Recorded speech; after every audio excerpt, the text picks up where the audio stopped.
In the quiet shadows of history, there lies a secret bloodline, hidden, forbidden, and bound to a legend older than nations themselves. It begins not in the courts of Europe nor on the battlefields of kings, but in the heart of a new world, where the earth still whispered in its ancient tongue and rivers carried songs of forgotten gods. Here, among the tribes of the vast American wilderness, the story of Pocahontas unfolded, a tale most know only through fragments, romance, and myth. Yet beneath the soft veil of her legacy, there lingers something far more extraordinary. For centuries, whispers have linked her descendants not only to the foundations of America but to an ancient European mystery, the Grail. Not merely the cup of Christ, as legend would have it, but a symbol of unbroken blood, carried through generations, hidden in plain sight, and protected by those who understood its dangerous power. Could it be that Pocahontas herself, a woman who bridged two worlds, became part of this sacred lineage? Could her story, reshaped and simplified for history's pages, conceal a truth too unsettling for empires to acknowledge? This is not the Pocahontas of fairy tales or the polished accounts of colonial scribes. This is the forgotten Pocahontas, whose life may have intertwined with a secret so powerful that it could change how we see the connections between old world and new. Her bloodline, if traced carefully, reveals intersections that defy coincidence, families of influence, hidden alliances, and unexplained preservation of names tied to the Grail's mythos. The deeper we go, the more the silence of history trembles. Some stories are not meant to be told, yet they survive, waiting for those brave enough to listen. The wind that brushed through the tall pines carried an old rhythm, a song sung long before the first sails of white men ever touched the horizon. It was the voice of the land itself, timeless, patient, eternal. On the banks of the Powhatan River, young Pocahontas listened, her dark eyes wide with a curiosity that seemed to stretch beyond her years. She was not like the other children of her people. She wandered too far, asked questions too strange, and lingered too long at the edge of sacred places. Some whispered that she was guided by unseen hands. Others believed she had inherited the spirit sight, a gift passed only through certain bloodlines, known only to the elders. Her father, Chief Powhatan, ruled with wisdom and ferocity, binding dozens of tribes under his mantle. Yet even he noticed the strangeness in his daughter. She was more than just a child of his people, she carried an aura of destiny, as though the world around her bent to notice her presence. It was in those early years that Pocahontas first heard the prophecy, a whisper spoken by the tribe's shaman beneath the flickering glow of fire. "The blood of the earth shall touch the blood of the cross," he murmured, eyes rolled back in trance. "From the union of rivers and seas will come a child of two worlds, whose name will open doors men are not meant to enter." The tribe never forgot those words, though they did not understand them. To some, it meant unity. To others, danger. But to Pocahontas, though still young, the words felt like a chain that would one day bind her to a path she could not escape. Years later, when the tall ships of the English anchored off the Virginia coast, that prophecy began to breathe. The strangers came in armor that gleamed like fallen stars, their faces pale, their tongues sharp with words that cut and clashed against the Powhatan language. Among them was a man whose name would echo through her life, John Smith. To him, Pocahontas was a symbol of innocence, of unspoiled beauty, of the exotic wilderness he sought to tame. Yet to her, he was something else entirely, a harbinger of the shift her elders had warned her about. Their meeting has been told and retold through centuries, painted with romance, sacrifice, and embellishment. But the truth was far stranger. The connection between them was not merely of two people from different worlds, it was of two threads woven into an older tapestry, one reaching across the ocean. For in England, long before Jamestown was ever a dream, there was another prophecy whispered among knights and cloisters. It spoke of a bloodline tied to the Grail, one that would not remain confined to Europe but would cross the sea to merge with the untouched blood of the new land. The English settlers, though crude and desperate for survival, carried with them fragments of this secret. Not all knew it, but those who did watched Pocahontas carefully. To them, she was not just a chief's daughter. She was a vessel of something far greater. When Pocahontas was taken to England years later, paraded before courts and nobles, few realized the deeper significance. The story given to history is that she converted to Christianity, took the name Rebecca, and married John Rolfe. But beneath that neat version, hidden in letters destroyed, in journals burned, was another tale. Pocahontas carried with her not only the spirit of her people but the possibility of uniting two sacred bloodlines, the old world's most guarded secret with the new world's untouched essence. Her marriage was not simply political, nor merely a union of love. To those who orchestrated it, it was a key, a fusion meant to awaken something ancient. Rolfe himself may not have known the full extent, but those who guided him did. The Grail was never merely a cup, never just a relic. It was blood, pure and enduring.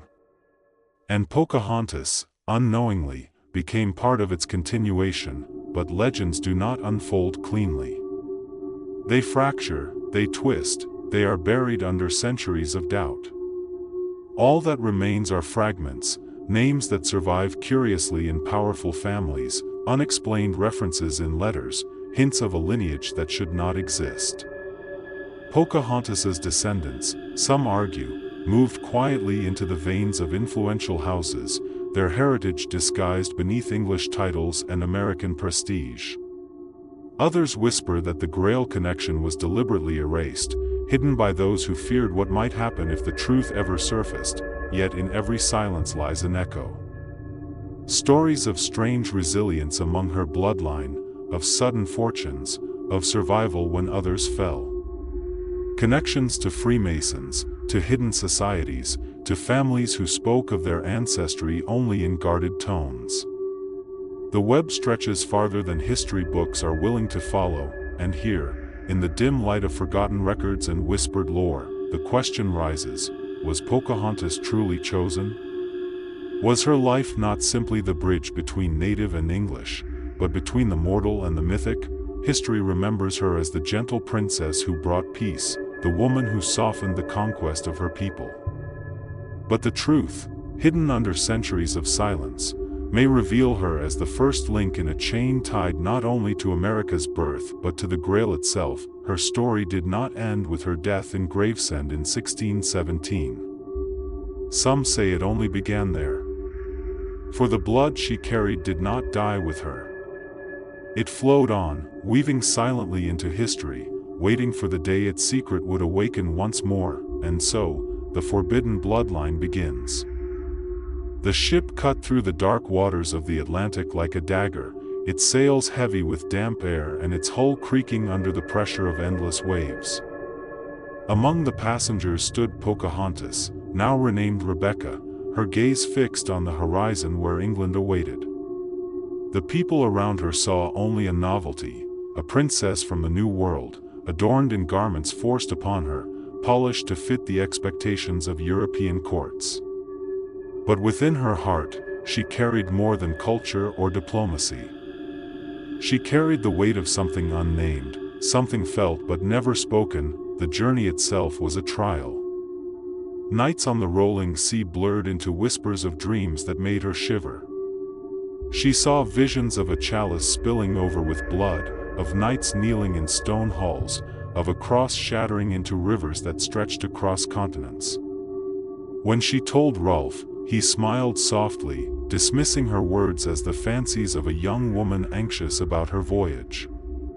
But Rolfe's dismissive smile carried unease, for he had heard things, quiet things, in hushed conversations with men of the Virginia Company.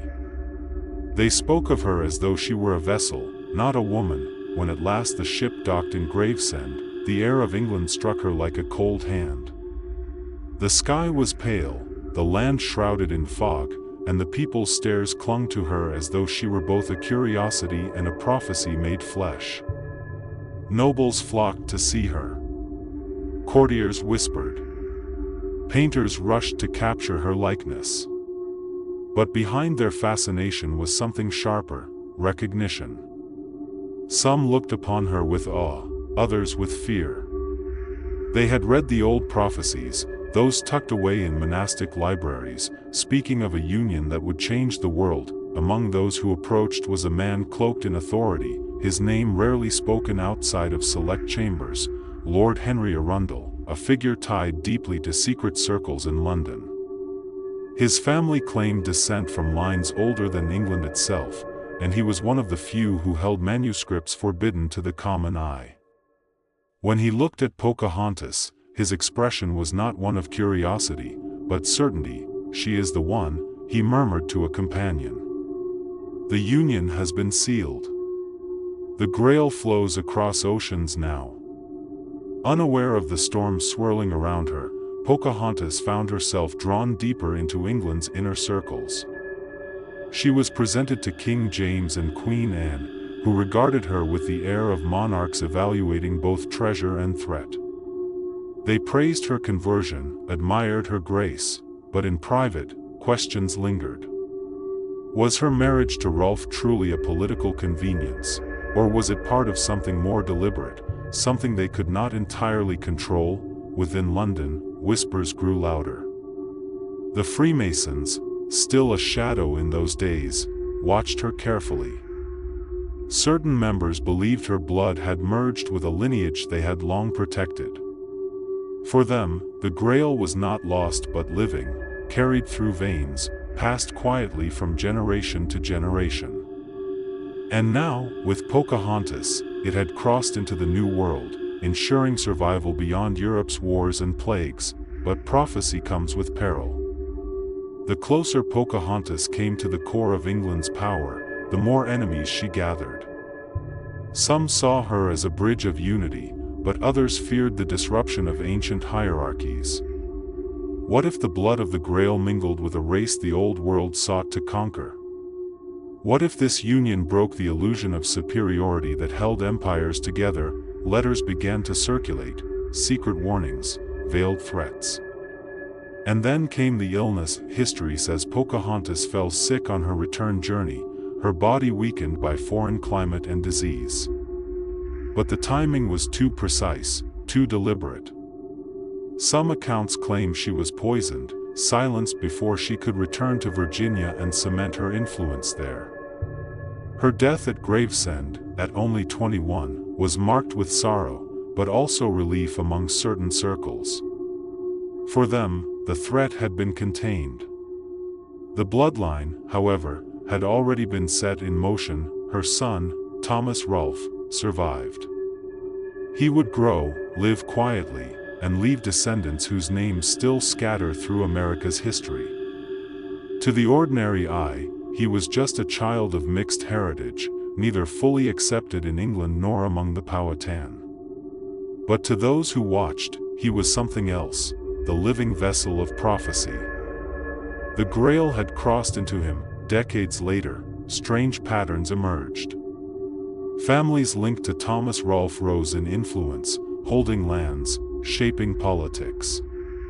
Their resilience during wars, their curious alliances with Masonic circles, their tendency to appear at the edges of transformative events, all of it fed into the whispers.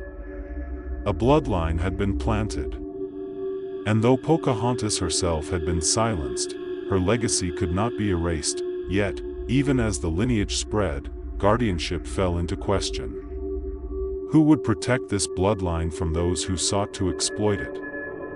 Secret societies circled like vultures, each claiming knowledge of the Grail, each wanting control. From the ruins of the Templars to the quiet lodges of Masons, from whispered Catholic orders to Protestant crowns, all watched, and through it all, the memory of Pocahontas lingered, not as a myth of peace and innocence, but as the silent mother of a forbidden bloodline. She had crossed the sea not only as a symbol of diplomacy but as the unwitting vessel of a plan centuries in the making. the Grail was no longer bound to Europe. It had sailed with her, buried now within the soil of 2 continents, waiting for its significance to awaken once more, and history, though silent, has a way of remembering. The halls of Lambeth Palace smelled of wax and dust, the kind of place where secrets clung to the walls like shadows. Deep within its library, among parchments bound in cracked leather, lay a series of manuscripts few had the right to read. They were written in Latin, laced with symbols, and guarded with near-religious vigilance. One evening, as a storm raged across the Thames, Lord Henry Arundel and a cloaked companion bent over these very pages. Their candles flickered violently as though resisting what the ink revealed. "The prophecy is clear," Arundel whispered. "The chalice will not be held by Rome, nor by the crown, but by blood. And that blood has crossed the seas." His companion frowned, tracing the faded lines with a trembling finger. The manuscript spoke of sanguis sacrum, the sacred blood, hidden through lineage, not relic. It claimed the Grail was never a vessel but a current, flowing through chosen families, bound to appear where least expected.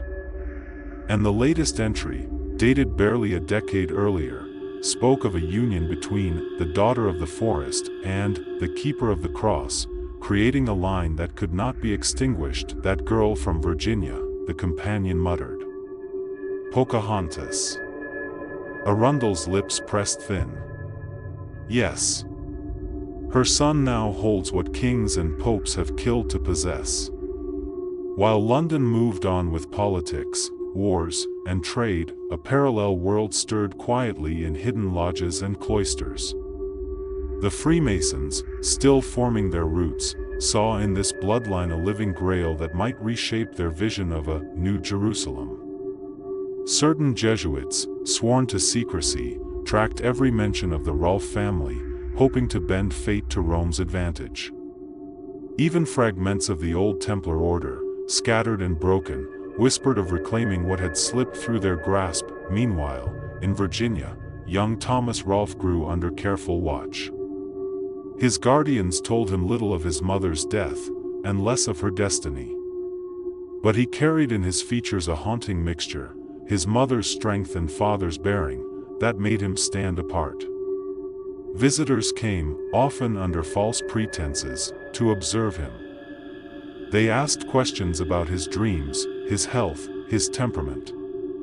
He did not know that every smile, every glance, was weighed against prophecies written centuries before his birth, and there were whispers that Thomas was not the only one.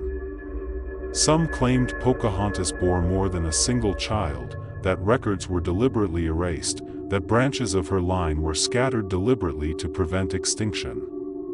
The truth remains uncertain, but it explains why her descendants appear in families curiously unconnected, names that surface suddenly in Virginia, Maryland, and even back in England. Back in London, Arundel's manuscripts passed quietly from hand to hand, until one copy fell into possession of a group that would later shape America itself, the early Freemasons. To them, the Grail lineage was not just myth but a blueprint. They believed the New World was the destined land where the bloodline would flourish, far from the decaying empires of Europe. Pocahontas's descendants, whether they knew it or not, would become part of their silent architecture. This belief shaped actions more than history cares to admit. Land grants, marriages, alliances, all bore the invisible hand of those who believed they were tending to the living Grail. George Wythe, John Marshall, and even Thomas Jefferson would later correspond in language suspiciously similar to the coded verses of the old manuscripts. Some argue they were not only founding a nation but nurturing a prophecy, but prophecy invites peril. Not everyone saw the bloodline as sacred. To some, it was an abomination. To others, a threat to power. There were those in England who believed the union of native and English blood desecrated the sanctity of the Grail.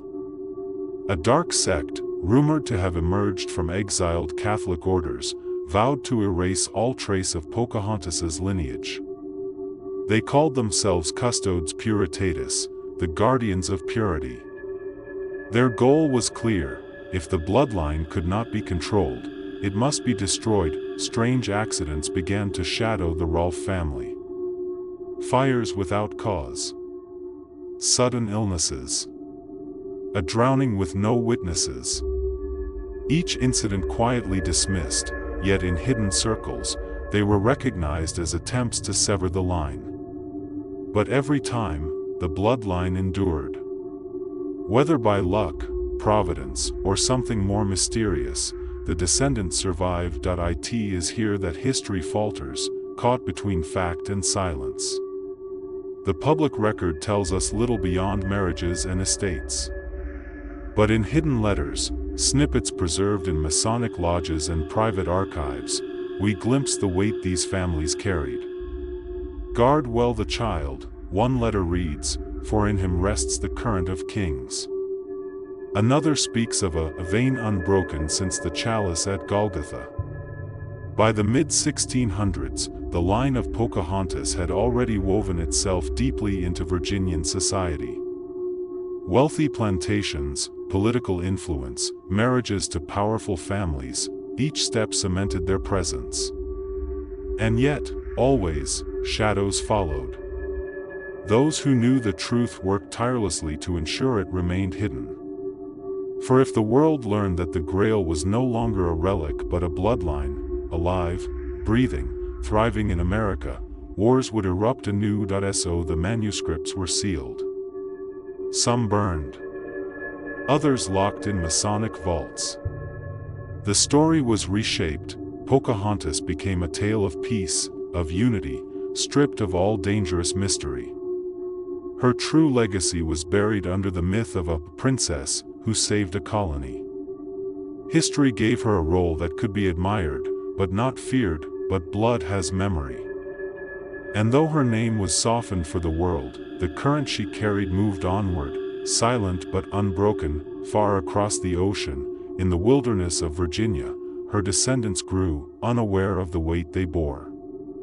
Yet in the secret circles of Europe, men whispered still, the Grail lives in America, and soon, forces greater than kings or crowns would rise to claim it. Virginia, mid-1700s. The colony had grown from a fragile settlement into a thriving land of plantations, tobacco fortunes, and rising families. Yet beneath the surface of commerce and politics, another current stirred, quiet, invisible, but unyielding. The descendants of Pocahontas now walked among the most influential circles of the colony, their bloodline hidden in plain sight. Thomas Rolfe's children had multiplied, intermarrying with families of weight, the Randolphs, the Bowlings, the Birds. To ordinary eyes, these were merely unions of land and wealth. But to those who read the old manuscripts, they were something else entirely, careful fusions designed to preserve the living Grail. The Randolphs, for instance, would later produce Thomas Jefferson, the mind who penned the Declaration of Independence. The Bowlings claimed direct descent from Pocahontas herself. In the silent spaces of genealogy, names repeated like echoes: Rebecca, John, Thomas, links to the Virginia princess whose story had been smoothed for public memory. But among the Masonic lodges that now flourished across the colonies, the truth was guarded like sacred fire. The Freemasons of Virginia were no ordinary fraternity. Their rituals, inherited from old European orders, carried layers of hidden meaning. They spoke often of light, of liberty, of brotherhood, but behind the symbols lay an unspoken goal: to guide the destiny of a new world in alignment with a prophecy centuries old. The living Grail was no longer whispered of as myth, but regarded as part of their inheritance. The bloodline of Pocahontas, preserved through generations, had become their silent talisman. In Williamsburg, the capital of colonial Virginia, meetings often stretched deep into the night. Behind locked doors, men in aprons and sashes spoke of more than independence. They spoke of legacy, of the fusion of old world and new, of America as a destined New Jerusalem. Within their coded language lay references to the daughter of the forest and the river bride, phrases unmistakably tied to Pocahontas, but not all Masons agreed. Some saw the Grail bloodline as a gift to be protected, a current that would inspire liberty and justice. Others believed it should be harnessed, controlled, and used to shape power. This division would deepen as revolution drew near. Meanwhile, across the ocean, shadowy forces still tracked the lineage. The custodes puritatis, those who once vowed to erase the Grail Union, had not disappeared. Their influence seeped into Catholic orders, mercantile companies, even among spies who crossed the Atlantic under false flags. They, too, watched the descendants of Pocahontas with wary eyes. In their view, the bloodline was a corruption, a dilution of sacred legacy with heathen blood. To let it thrive in America was to let prophecy slip beyond their grasp forever, and so, the descendants lived under invisible pressure. Some families found fortune inexplicably resilient, plantations saved from ruin, children surviving where others perished. Others found themselves struck by misfortune that seemed too precise to be chance: sudden deaths, unexplained fevers, accidents on horseback. Every triumph and tragedy fed the whispers. The Grail bloodline was being both protected and hunted. By the mid-1700s, a new generation had risen, one that would soon ignite rebellion. George Washington, though not of Pocahontas's line, was deeply tied to the Virginia elite that sheltered it. His Masonic ties placed him in close proximity to families who carried the legacy. Jefferson, Randolph, and other founding figures bore bloodlines or alliances woven from the same web. Letters preserved from these years reveal a curious pattern.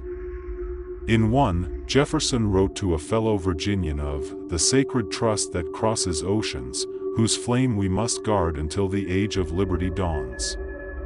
Another Masonic document refers cryptically to the river's daughter whose seed ensures the ark shall not be broken. To scholars, such phrases seem symbolic.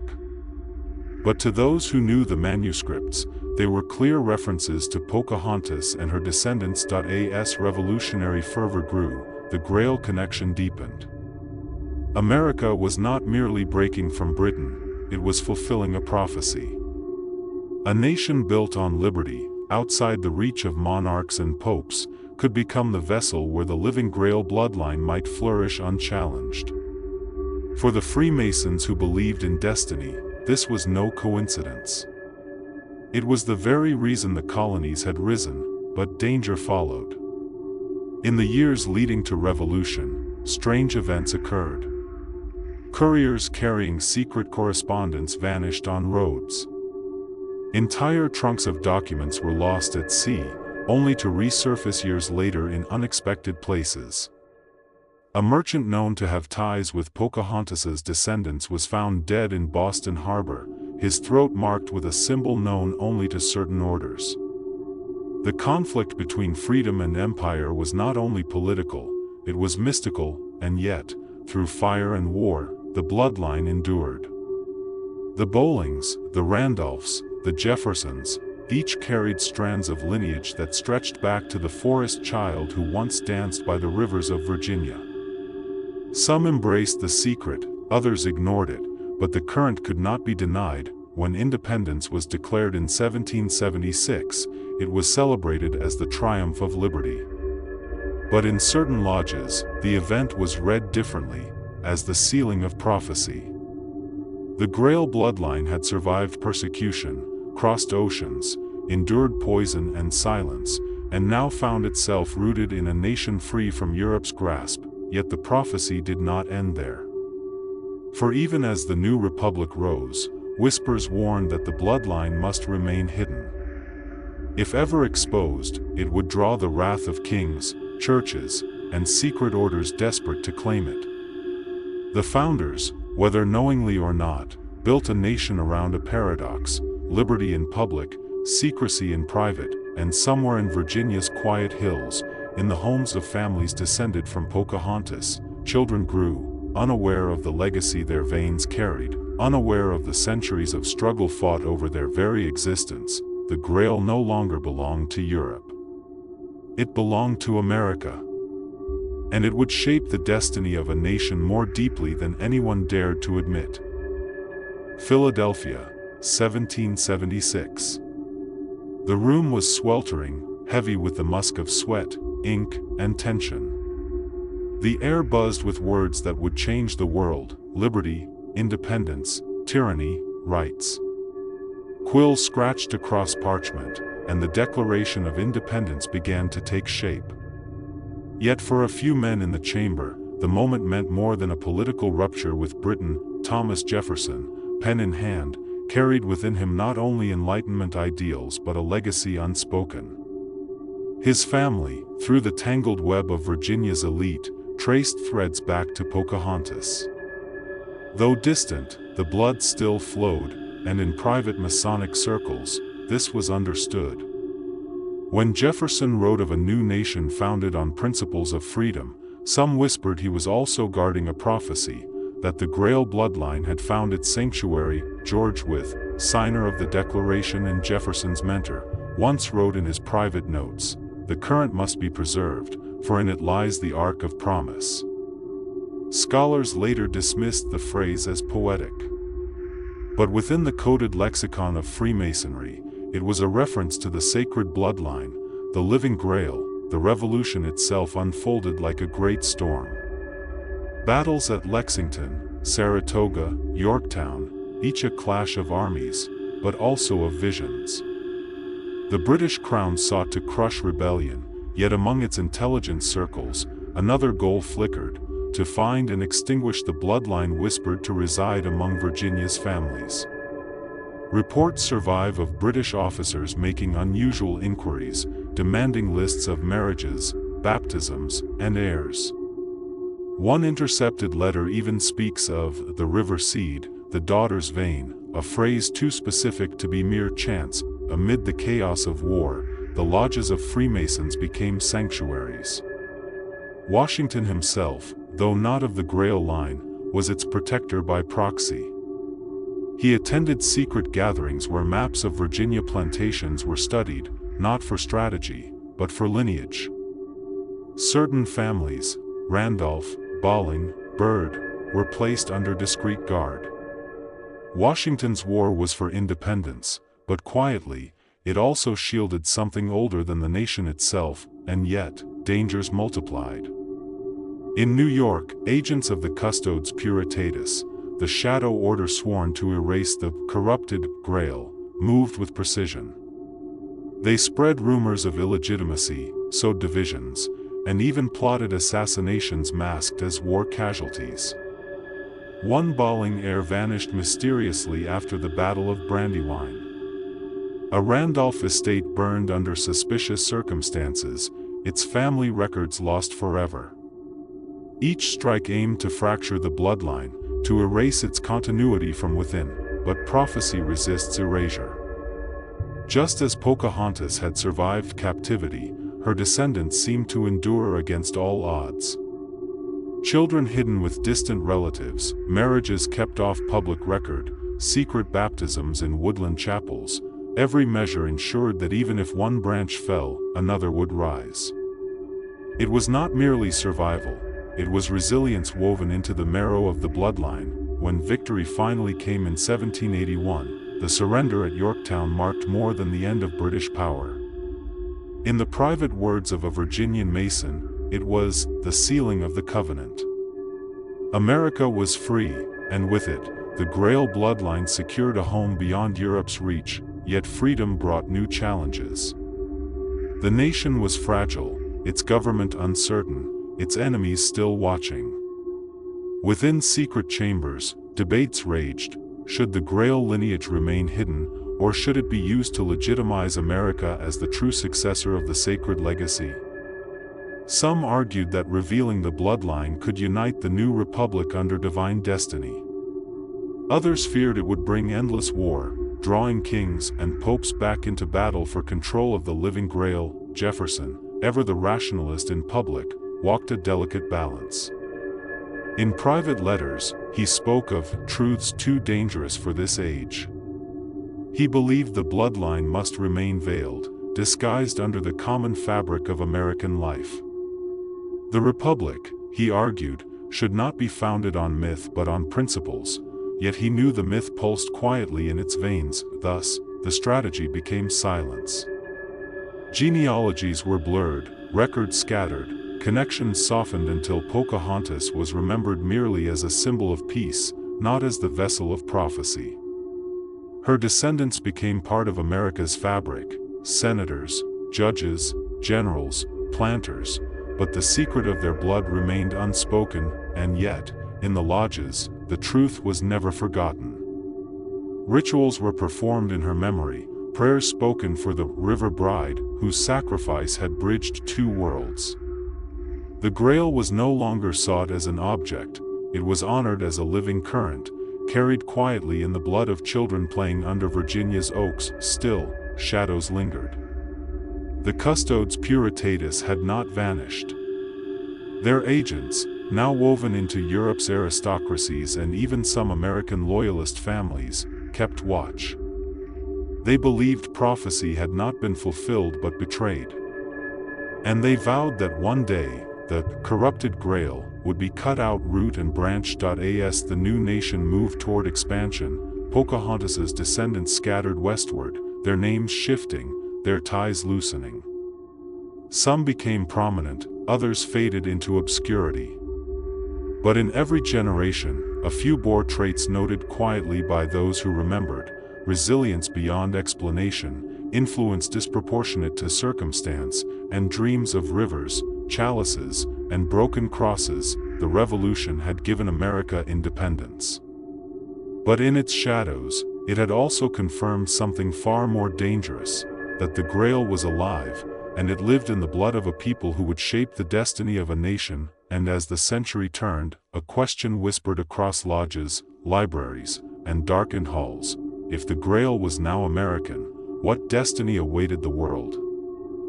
The 19th century dawned on America with fire in its veins. The Revolution was won, the Constitution signed, and the Republic was young and fragile. Yet the promise of liberty came shadowed by contradictions, slavery, expansion, and bitter divides. Beneath the clash of politics, the secret of Pocahontas's bloodline continued its quiet course, weaving itself through the fabric of the growing nation. By now, her descendants had multiplied, scattered among Virginia's aristocracy and beyond. Some were wealthy planters, others minor officials, but their lineage remained hidden in genealogies whispered rather than written. The Grail bloodline lived not in monuments, but in the ordinary faces of families whose heritage carried extraordinary weight. The Freemasons, now deeply entrenched in American life, remained the bloodline's most vigilant guardians. Lodges from Boston to Richmond preserved fragments of the old manuscripts, their rituals quietly honoring the River Bride. They believed America's destiny was not merely political but sacred, that the Republic itself was the vessel for the Grail. But as always, others hunted. The custodes puritatis had adapted with the times. No longer cloaked monks in candlelit chapels, they became bankers, traders, politicians. Their aim was unchanged: to erase what they saw as the corruption of sacred blood with savage lineage. They spread lies in print, discredited genealogies, and worked in shadows to diminish Pocahontas's legacy to nothing more than a romantic fable. Yet their eyes never left Virginia, where her descendants thrived. As America pushed westward, so too did the Grail bloodline. Families with Pocahontas's lineage moved into Kentucky, Tennessee, and beyond. Each step seemed to echo the prophecy that the union of old and new world blood would shape a continent. Yet expansion brought conflict, and with it, new dangers. The Civil War became the crucible in which the bloodline was tested most fiercely. Virginia, the cradle of Pocahontas's legacy, split between Union and Confederacy. Descendants of her line fought on both sides, sometimes unknowingly facing distant cousins across battlefields. Letters from the era speak of uncanny survivals, soldiers who walked unscathed through volleys of bullets, families whose homes were spared though entire towns burned. To believers, it was the Grail bloodline protecting its own. To skeptics, coincidence, but the war also brought tragedy. At least 3 direct descendants of Pocahontas were recorded as killed in skirmishes, though rumors whispered their deaths were not of battle but of targeted hunts. A Confederate officer's diary, found decades later, records a chilling entry: "The purists walk among us. They say the blood must be stopped before it poisons the nation entire." Yet even in ruin, the bloodline endured. In the aftermath of war, America staggered forward, broken but alive. So too did the descendants of Pocahontas, some impoverished, others rising through politics, education, or industry. Always, though, they seemed to land at crossroads of history. A descendant taught at colleges where future leaders studied. Another married into families tied to presidents. A few vanished into obscurity, only to reappear in records decades later with influence unexplained. Meanwhile, in hidden archives of Washington and Richmond, the manuscripts resurfaced. One Mason, writing in 1872, warned, "The blood has crossed every river and will not be undone. It is our duty to shield it from those who seek to silence it still." Yet not all agreed. Among some secret societies, divisions sharpened. Should the Grail bloodline remain hidden, or should it be revealed as America's divine inheritance? The late 19th century brought industry, progress, and scientific pride. To the public, Pocahontas was transformed into a story for children, a figure of innocence and peace, stripped of mystery. Plays, novels, and paintings softened her into myth, hiding her deeper truth. But within Masonic lodges, coded prayers continued. The daughter of the river walks still in her seed. The custodes puritatis also adapted, cloaking themselves in respectability. They seeded academic doubt, dismissing Pocahontas's story as exaggerated, her descendants as insignificant. But in private, they tracked every marriage, every heir. Their obsession became genealogical, attempting to map and choke the bloodline before it spread too far. And yet, by the century's end, it had spread across thousands. Too vast to contain. Too deep to erase, the Grail was no longer confined to a family or a region. It was America itself, but prophecy is never idle. For every generation that carried the blood, there came moments of strange convergence, dreams of rivers, visions of chalices, resilience against odds. And with each passing year, the question grew sharper: what destiny awaited a nation carrying within it the forbidden bloodline of the Grail? As the century turned, America stood on the brink of modernity. Railroads stretched like veins, factories thundered, cities rose. Yet beneath the noise, in the hush of lodges and the secrecy of hidden archives, the whispers endured: the blood is alive. It cannot be stopped. One day, it will rise. The 20th century arrived in a storm of invention and war. America, no longer a fragile republic, had become a world power. Railroads crossed continents, skyscrapers pierced the sky, and electricity lit cities where once only fire had burned. Yet even as the modern age rose, old secrets clung like roots beneath the soil. The bloodline of Pocahontas, the Forbidden Grail, still flowed, hidden in ordinary veins, shaping history in ways unseen. By now, her descendants numbered in the tens of thousands. Some knew the connection and wore it proudly as heritage, others never realized the weight their ancestry carried.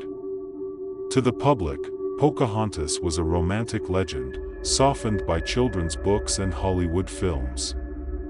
But within certain lodges, archives, and secretive societies, her name remained sacred: the River Bride, the bearer of the current, the Freemasons of the early 20th century, now global in reach, continued to revere the bloodline. In private ceremonies, they spoke of America as the true Ark of the Covenant, the vessel carrying humanity into a new age. The manuscripts once guarded in European cloisters had been copied, translated, and distributed among select circles in Boston, Richmond, and even Washington, D.C. Their prophecy was clear: the Grail was no longer an object but a people, and its future lay in America, but shadows never rest. The Custodes Puritatis, though fractured, endured into the new century. They adopted the language of science and eugenics, cloaking their ancient obsession in modern theory. To them, the bloodline of Pocahontas represented everything they despised: mixture, fusion, unity across boundaries. They worked quietly, funding studies, publishing distorted genealogies, and attempting to erase the significance of her legacy from scholarly record. Yet, even as they schemed, the bloodline spread beyond their reach. Wars tested it. World War I drew descendants into trenches across Europe. Some letters speak of uncanny survival, men walking through shellfire unscathed, nurses healing wounds that should have killed. World War II saw even more of her line scattered across battlefields. Among the medals, the losses, and the chaos, whispers persisted. The Grail bloodline endured. By mid-century, America faced its greatest internal struggle since the Civil War, the fight for civil rights. Here again, the legacy of Pocahontas seemed to rise, unbidden. Descendants of her bloodline stood at crossroads of politics, education, and law. Some fought openly for justice, others shaped policy from behind closed doors. A few, in quiet moments, admitted to feeling they carried something larger than themselves, a strange resilience, a calling that defied explanation, and still, in the shadows, the manuscripts resurfaced. In the 1960s, a fragment once thought lost appeared in a private collection in Boston. Its lines echoed the prophecy spoken centuries earlier: the blood of the earth shall touch the blood of the cross. From it shall rise a people whose destiny will shake nations. Some dismissed it as forgery. Others recognized it instantly. As the 20th century closed, new dangers emerged, not armies or monarchs, but technology. Genealogy became digital, DNA mapping spread, and suddenly secrets once buried in musty archives risked exposure. The descendants of Pocahontas found themselves subjects of fascination in genealogy circles.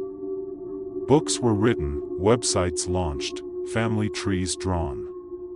Some welcomed the attention, others feared it. For if the truth of the Grail bloodline emerged in full, it could spark questions no government or church was ready to face. Meanwhile, in quiet Masonic halls, debates rekindled. Should the prophecy be revealed to the world at last? Or must the bloodline remain hidden, its influence guiding silently from within?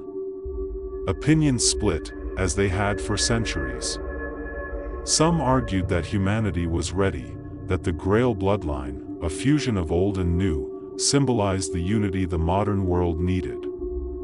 Others warned that exposure would bring chaos, that the same forces who hunted it for centuries would return with renewed fury, and so, the bloodline remains hidden in plain sight.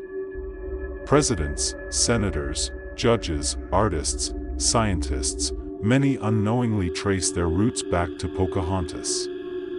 They carry the forbidden current, not as relic bearers but as ordinary people whose lives ripple outward in extraordinary ways. Some rise to prominence, others live quietly, but all are part of the living Grail. The story of Pocahontas, as told to the public, ends at Gravesend in 1617. But her true story never ended. It flowed forward, across oceans, through wars and revolutions, through plantations and cities, through trials and triumphs. It is the story of a people carrying within them something older than nations, a legacy whispered in firelight, guarded in silence, and hidden behind masks of myth. And today, as the world faces new uncertainties, the question remains: what is the destiny of the Grail bloodline? Will it rise openly, uniting what history has divided?